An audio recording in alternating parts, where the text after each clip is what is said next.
Sans un environnement stable, aucun progrès n'est possible. Et parce que les forces de défense... C'est à vous de nous donner l'exemple sur la sanction de toute violation à vos textes, à vos règles. J'allais dire vos règles d'or. La hiérarchie, bien que la hiérarchie, et son respect. Si vous lâchez, la nation tombe. Est-ce que je vais oublier aussi l'autre aspect, mes chers compatriotes?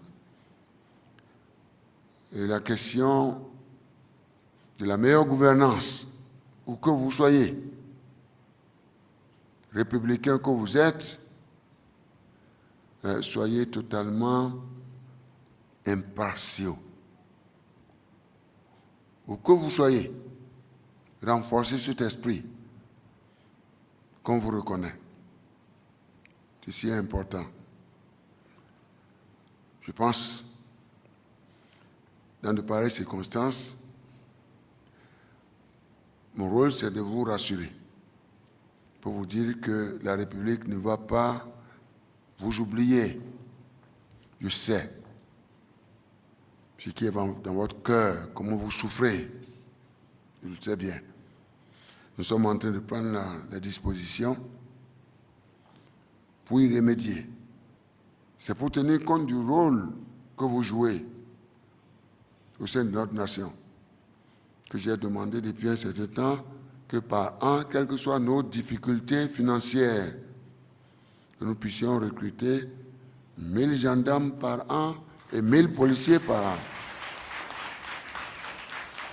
Maintenant, il faut de la rigueur dans le recrutement. L'enquête de moralité et tout ça, parce que quand même, vous êtes une élite. Vous êtes notre référence ou le référentiel. Si vous chutez, il n'y a plus de nation béninoise. Vous êtes républicain. Rien que la République.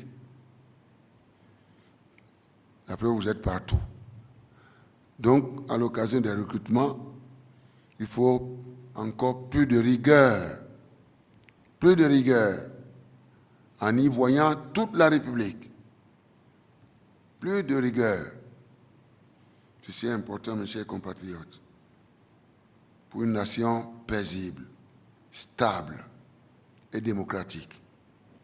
Alors, en ce qui vous concerne, puisque nous sommes en train de penser la possibilité, je vais discuter avec le ministère des Finances, puisque, comme vous savez, c'est une structure qui fonctionne sur la base d'un code de conduite universel,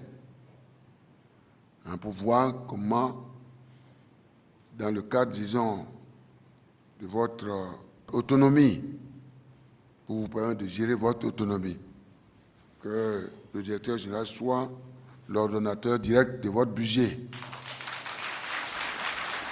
Voilà. Donc avec l'assistance d'un intendant, à l'instar de ce qui se passe au niveau de la police nationale. Donc je pense, et je suis venu retrouver une pratique. Bon, comme vos supérieurs m'ont dit qu'il faut aller dans cette direction, je considère que, à travers ce tonnerre d'applaudissements, que c'est les mesures qui vous conviennent. N'est-ce pas? Donc voilà, nous n'allons pas rentrer dans les réformes que nous sommes en train de compiler. Naturellement, une nation a besoin de bouger puisque le monde bouge, de s'ajuster puisque le monde s'ajuste. Quelle que soit la grandeur de cette nation, même les puissances occidentales, les nations les plus puissantes de ce monde, sont obligées de s'ajuster. À plus forte raison, la nôtre.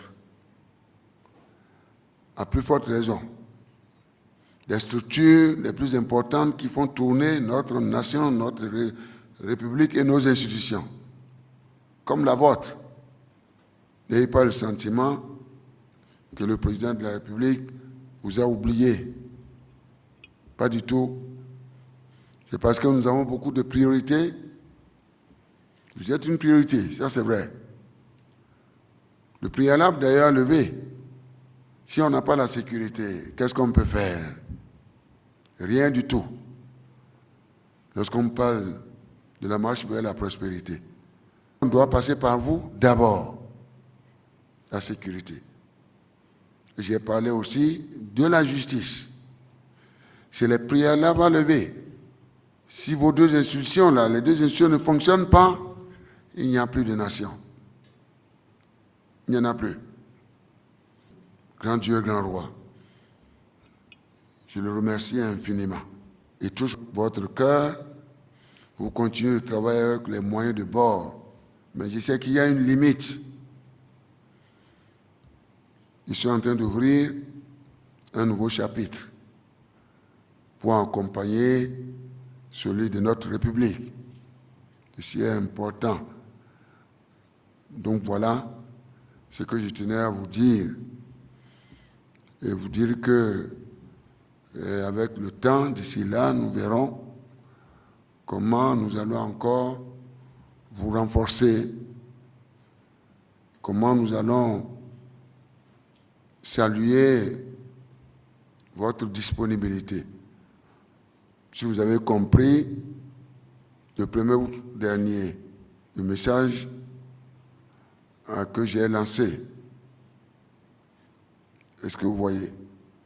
C'est vrai, vous êtes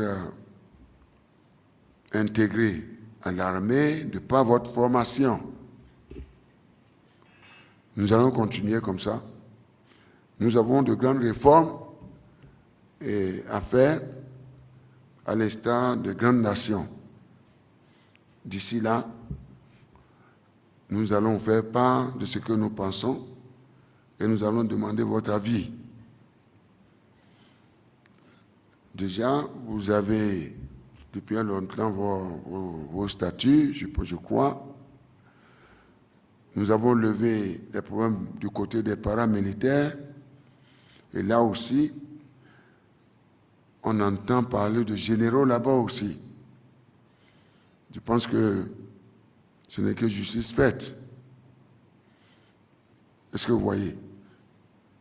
Donc, à travers ce déjeuner, c'est pour vous transmettre le message de reconnaissance de la République et de notre cher pays, de ces institutions. Je vous encourage à aller de l'avant. Les problèmes qui nous concernent, les problèmes politiques ne sont pas les vôtres. Vous m'en avez donné le message.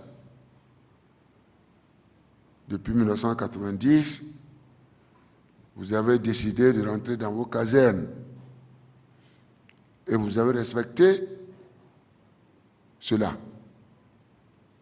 Dieu veillera sur vous. Le chef de l'État se réjouit par ailleurs que dans le rang des officiers supérieurs, 2 femmes soient citées au grade de capitaine. Il s'agit, selon le président Boni Yayi, des signes visibles du progrès. Pour réaffirmer leur fibre patriotique, les gendarmes ont exécuté l'hymne national, tous ses couplets y compris. Ils mettent ainsi en avant leur dévotion à la nation, à la sécurité des personnes, des biens et des capitaux.